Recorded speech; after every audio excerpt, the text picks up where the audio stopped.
In this video, we'll show you how quick and easy it is to install Brake Plus into your vehicle. First, locate the tools required for this installation.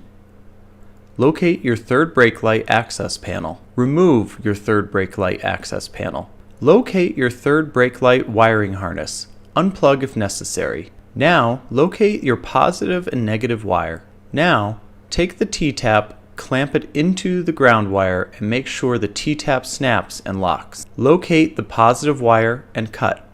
Take the positive wire and strip off the insulation from both sides, leaving about 1/4 inch of copper wire exposed. Now, grab your Brake Plus module and tap down all the connectors so no metal is exposed. Take the end of the positive wire that goes towards the light and crimp on the yellow wire of your Brake Plus module. Take the other end of the positive wire that comes from the battery. Take the red wire from the Brake Plus module, insert the wire into the bullet connector and crimp.